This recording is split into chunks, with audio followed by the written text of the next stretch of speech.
Hey, Matt here at Epic Real Estate, and today we're going to talk about how to talk to motivated sellers. You know, the last lesson we talked about how to negotiate and overcome objections, and the best way to do that is to eliminate the negotiation and the objections altogether, right? We talked about staying in the upper right-hand quadrant where we are going to play the good cop and we're going to make the offer the seller's idea. So this is where we want to play. And if we play up here, there's not a whole lot of negotiating, if anything, to do, and there's certainly no objections to overcome as well. So, but we still have to talk to them, right? So let's, once they call, how do we set ourselves up to play in this quadrant? So let me take you through that.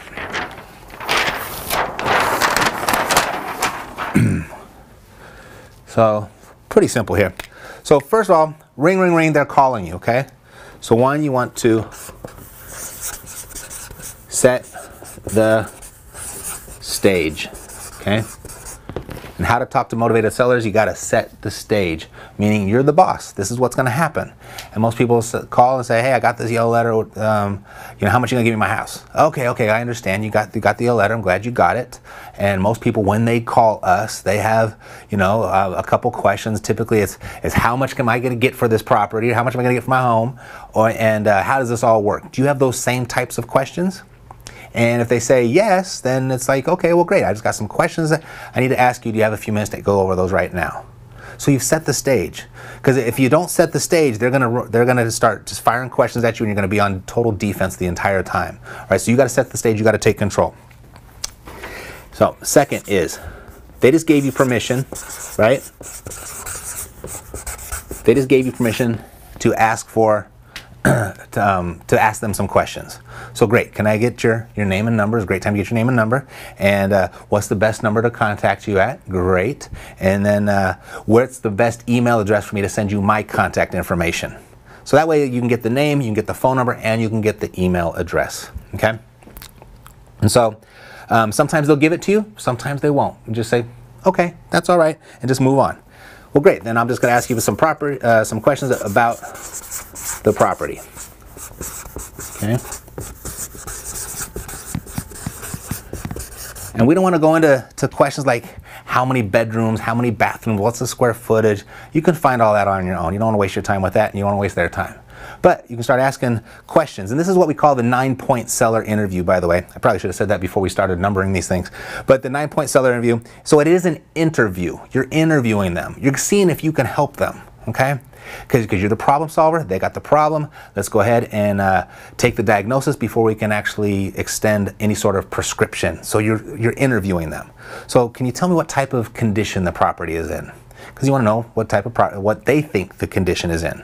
You're going to go confirm that later. You just want to know what they think. You're trying to extract as much as you can from them so you know where their mind is at. Because you're going to base this offer based on everything that they're telling you. So you want to pull as much information out of that as possible. Next, you want to ask is there anybody living in the property?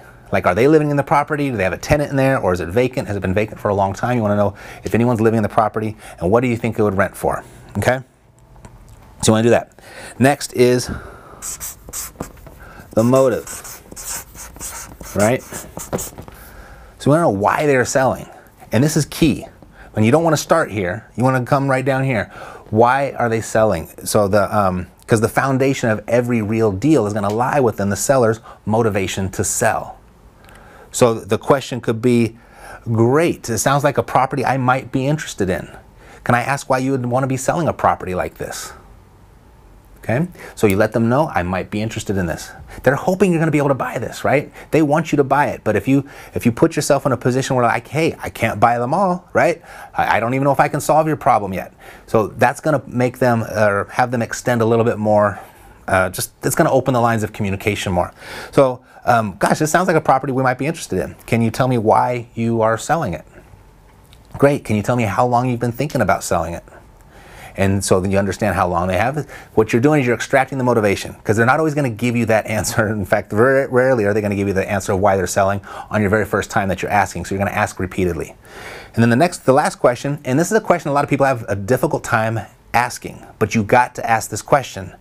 Great, so it sounds like a home. I see you want to sell it. Have you considered calling a realtor? That's a question you've got to ask. And a lot of people are really afraid to ask that one because they're afraid that the person's going to go, well, yeah, it's a good idea. Why am I talking to you? I'm going to call a realtor. They're not going to do that.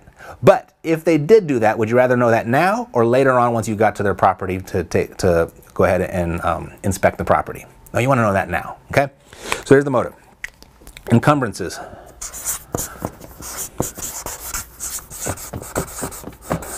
How do I spell encumbrances? It's R-A-N-C-E-S. What this means is just is there anything on title that's going to impede my ownership, right? Do you have a mortgage on the property? Do you have any liens on the property? Are there any taxes that are due? Anything like that?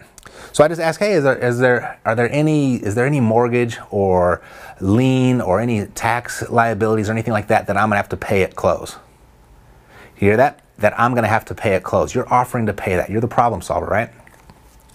So if you ask them how much do you owe on your mortgage, sometimes this might be a little bit too early in the conversation for them to feel comfortable to give you that information. But if you ask, hey, is there a mortgage that I'm going to have to pay off before we close? Now they're more likely to open up there, okay? So next is the property's value, okay? And you're looking for what their opinion of value is. You're not going to interject, even if you know the exact value, you're not going to interject your opinion here yet, right? Because you got to be likable, you got to be trustworthy, and you're taking this interview, so you're exhibiting your competence in the whole thing, and that's who this person's going to want to work with. So don't interject and don't cause any sort of confrontation here by disagreeing with what they think the value is. You want to know what they think the value is, because that's your starting point for the negotiations, okay? That's where you're starting, because if the house is worth, 200 grand, and you're willing to pay them 180, and they think the house is worth 170, then you're going to start at 170, right? Okay, so great. So do you have an idea of what properties like yours in the area are selling for? Okay, you're not asking them how much you think your house is worth. You didn't say how much you want. What are you going to take? You didn't say that. You asked, do you have an idea what houses like yours in your area are selling for? So they might say, I don't know, 200 grand. Great. Do you have, what's the lowest that you think you would take? So right there, you're assuming that they're not going to take the 200 grand because they're calling you. They want to see what their motivation is. Well, I can't take a dime less than 190. And then I like to ask, well, is that at all negotiable? Okay, is that at all negotiable? And so I ask that 3 times because that kind of brings it down, lowers that value down a notch every single time. Okay, so there's 6. Number 7, what we call check-in. Okay, one of Stephen Covey's habits of highly successful people is first seek to understand before being understood. So you're going to run right back through this and say, all right, so let me get this straight. The property is probably, houses like yours are selling for 190, you might, or 200, you might take 190 for it. We've got a mortgage there, we've got to take care of that. You're selling because you're moving cross country and you need to be there by the end of the month, got that. And there's nobody living in the property right now, not sure what the condition is, probably not good, got it. And then, so this is your number, this is your email address, did I get all that correctly? Perfect. Did I miss anything? Okay, after you've checked in, you sought to understand, right? Okay, and then you're going to ask, is there anything else I should know about the property? Did I miss anything? So there's the check-in, okay? And they might say, nope, I think you got it all. Or they might say, yeah, well, the roof is leaking a little bit right now and you should probably know about that or something like that. So we'll throw that in. Okay, great. So is there anything else? And just keep on asking, is there anything else until they say, nope, that's it, okay? And so what I would say next is the seller's expectations. Our 8th point, expectations. I say, great, okay, so what would you like to have happen? That's the question. What would you like to have happen? Because if you go in like most investors do, particularly newer ones, they think money is always the solution. That's the only thing that the seller wants, and it's not always the case. There are people inside of the Epic Pro Academy that get free houses all the time. People just sign them right on over. But they would have never, ever gotten those free houses unless they asked them, what would you like to have happen? And some people just say, can you just make this go away? Can you just take this off my hands and make sure that my credit score is safe? You get those types of answers. And sometimes people say, I need $1 million. All right? So at least you know what you'd like to have happen. And the question after their expectations, what would you like to have happen? I say, great. Is this a later or a sooner thing? There's my real test for urgency. There's my real test for motivation. Do they want this to happen, a year from now, or do you need this to happen right now? Is this a later or a sooner thing? And I like to ask that in that specific order. Is this later or a sooner thing? And if you did all this correctly and you've built the rapport and they're starting to like you, they're starting to trust you, if you've gotten this far, they absolutely believe that you're a competent person in what you're doing. And you're most likely going to get, if you've got a motivated seller, going to say, I need this happen right away. I need this happen yesterday. Okay? So now you know you've got a motivated seller. Okay? And the last one, and this is my favorite thing, if you haven't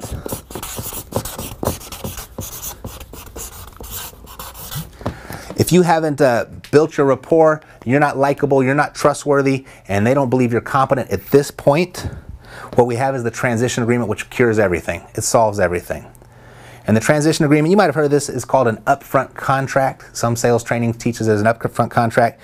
My good friend Jeff Garner, he calls it a transition agreement. And I like it because I used to use this only once right in the beginning at this point. But Jeff uses it over and over and over during the transaction, and it's really effective. So what that is you're basically setting the expectations of the seller. This is what's going to happen next. Okay, so I'd like to come over to the property. Let me take a look. Let me just kind of confirm everything and make sure this is going to be a good fit for my portfolio. It sounds like it's going to be a good fit for us. And then the next part, the next two parts, really important, is you're going to tell them that you might or might not buy it. Okay, so you're going to ask for permission to back out of the deal. So I'm going to come over, I'm going to take a look at the property, and you show me around, point out everything that you think directly or indirectly affects the property's value. And I just want you to know that if at any point during you showing me your property, if it's not going to be a good fit for me, I'm going to let you know. Is that okay if I do that? Okay? And let them agree. And then when they say, well, sure, that's absolutely. Perfect. So at the same time, as we're going through, and you feel that this isn't going to be a good fit for you, would you please tell me? Would you feel comfortable in telling me no? And they give their permission to, or you give them permission to say no. And what that is, it's part of the transition agreement, but it's really overall it's what we call a release statement, because people in distress, people that are having challenges, sometimes they're afraid to say no. And they'll say yes even when they actually mean no, right? And so if you give them permission to say no, then when they do say yes, you know it's going to be a true yes. And if they actually mean no, they'll actually tell you no, and you've saved a bunch of time. But what this also does indirectly is that once you said, I might or might not be able to buy this property, and if at any point I feel like it's not going to be a good fit, I'm going to let you know. Is that okay? And then at the same time, I would love for you to reciprocate that. If you feel like this isn't going to be a good fit, will you let me know? Now it sounds like they're hoping you come over and you'll be able to give them an offer. You've positioned yourself as the good cop. You've positioned yourself as the problem solver. You haven't positioned yourself as the money-hungry, greedy real estate investor that's coming over to steal their house, which is who they thought you were when they originally called up here. You got it? So this is how you talk to sellers. You're going to become likable in this whole process. You're going to become trustworthy in this whole process, and you're going to become competent. They're going to believe you to be a competent real estate investor in this whole process, even if this is the first time you've ever done this. All right, so this is what we teach over in our REI ACE program. It's what we teach in our ground and pound boot camp, and we actually just put the whole script. Actually, I got a copy of it right here. It's our 9-point seller interview. It gives you all 9 boxes in the exact words what to say, sample words of everything that I just went through. And if you'd like, you can get a free copy of this. We put it in our free course as well. So it's in our elite flagship course, and it's also in our brand new free pilot program. So if you'd like a copy, you can go to free real estate investing course. You can get a copy of that there. And then I thought this was going to be the final lesson of how to close a motivated seller, and so we went over how to talk to a motivated seller. So let me divide this up, kind of break it up, and we'll go over how to, I got a new title here, how to negotiate with a motivated seller, right? So it's going to come down to price and terms, and we talked about how to negotiate with the motivated sellers by eliminating that negotiation altogether, right? So through the whole initial phone call, I've kept you up here the entire time with this 9-point seller interview, and now once you go over to the property, they show you around. Now it's time to present your price and terms. And I'm going to show you how to do that and eliminate the entire negotiation there as well and stay right here the whole time so the seller comes up with the idea of this is what I'm willing to sell you the property for, and you agree to it because it's exactly what you wanted them to say. All right, so meet me in the next lesson and I'll show you how to do that. Hey, Matt here. If you like what you just saw, like this video. If you want more when it comes to investing in real estate, subscribe to our channel. Look for new videos on Thursdays and Fridays. We give it all away here for free. We hold absolutely nothing back in helping you get to your next level. So if you'd like a custom action plan on how to do that, go to what'smynextlevel.com, answer a few questions about you and your business, and then I'll generate instantly a custom action plan just for you to get to your next level. You can text the word level to 505-605-6065 or go to what'smynextlevel.com. All right, I'll see you next time.